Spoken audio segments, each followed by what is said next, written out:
In this video, you will discover 5 fearful avoidant attachment signs, symptoms, and treatments from fearful avoidant childhood.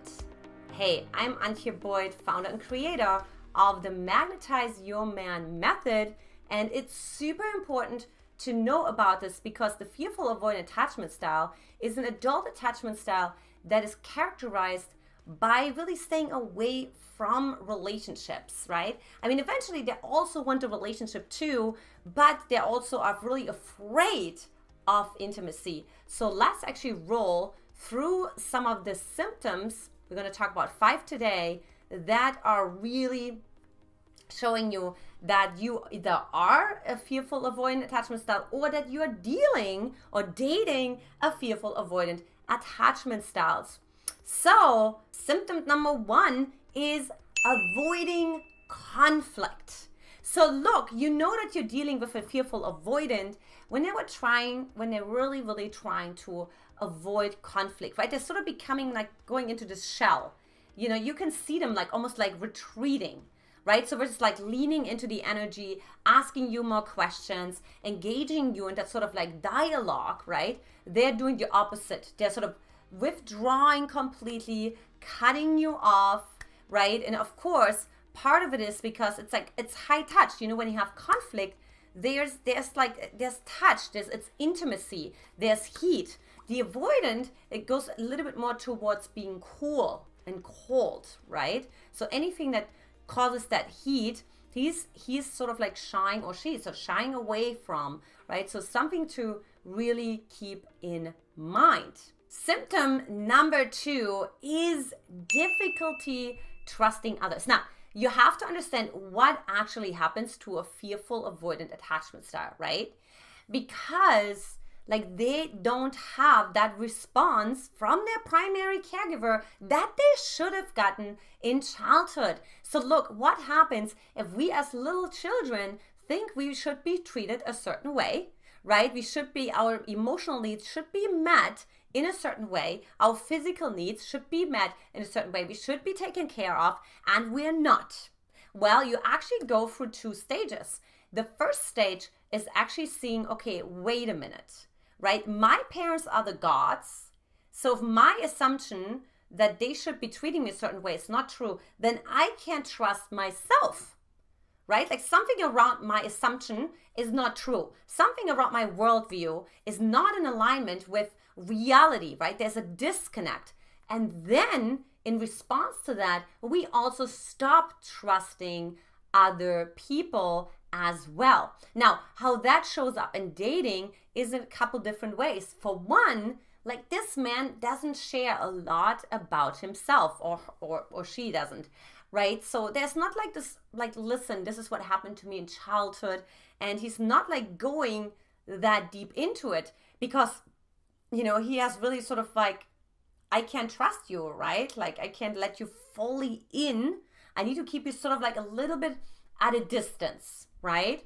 And so that's pretty important to know, to not take it personal, to actually just know, and also know what you're getting yourself into, right? That this person actually takes some time to learn to trust himself or herself. And how to do that is in one of my other videos on how to trust yourself.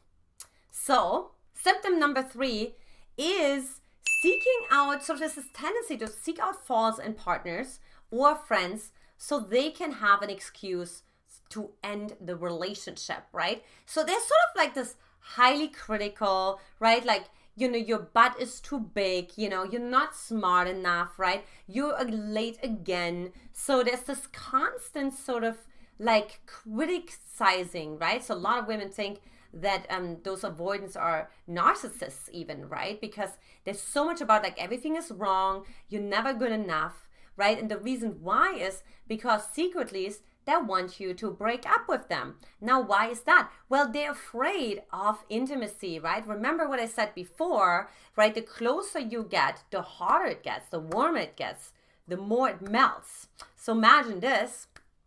Imagine you're like a piece of metal and you go into the oven. What happens? You start melting, right?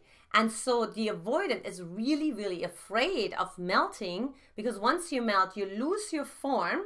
Once you melt, you sort of lose your identity, you lose control, and all those other things, right? Those protective mechanisms that the avoidant has developed over the years, he's gonna lose. So he's really afraid of that. So he's like, no, no, no, no, no. Let me pull myself out of the oven, right? The metal cools and it goes back to like a solid shape, right? So this illusion that yes, he still has his personality. Yes, he's still in control. Yes, or so on. Or if it's you watching this right now, right, as a woman, that I definitely have an aspect of that inside of myself as well, right? That's oftentimes called the runner stage, right? Where like a lot of people just like out of like not so reasonable reasons, start to like just really stir the pot and really starting to cause a lot of friction in the relationship and sometimes becoming a bitch or becoming a jerk just out of nowhere. So this is why, right? And symptom number 4 is really about withdrawing from relationships when things get too intimate and too emotional. So I already talked about this before, right? So it's like, emotions are not safe.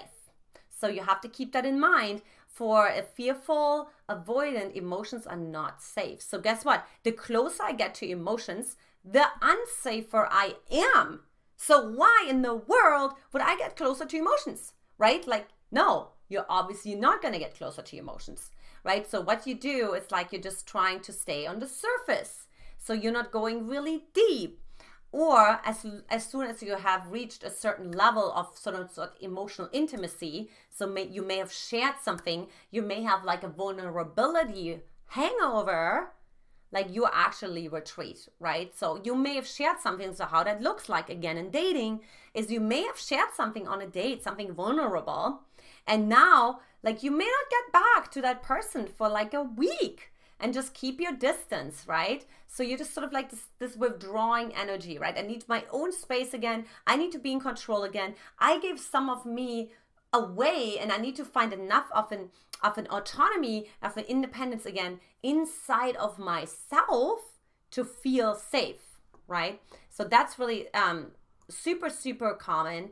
And it's really something to pay attention to, right? Because like, again, to not take it personal, you're dealing with a fearful avoidant, and also navigate like what kind of conversations are you having and being prepared that when you're dealing with a fearful avoidant, like, that he may distance himself for a little while after talking about that, right? So that's why I always also say don't go too deep in the first conversations.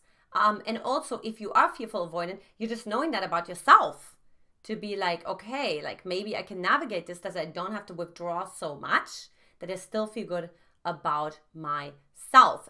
And symptom number 5 is being unpredictable. Now we talk a lot about, when we talk about the avoidant attachment style, we talk a lot about inconsistency, right? Like, sometimes he texts you at 5 in the morning, then you don't hear from him for a week, right? And he like pops up at 8 p.m. at night and it's like, oh, hey, do you want to have drinks, right? So inconsistency, unpredictability, he could just blow up at a moment's notice, right? He could just disappear another moment's notice. So those are the ghosters of the man that you're dating, right? Or you may be ghosting. You may be like, I don't know, there maybe there's this part inside of me and I just feel like I just kind of like just want to drop off. I just want to kind of hang up and pretend our connection got like interrupted or something like that, right? Or just like, oh, I just want to pretend I went to the wrong place.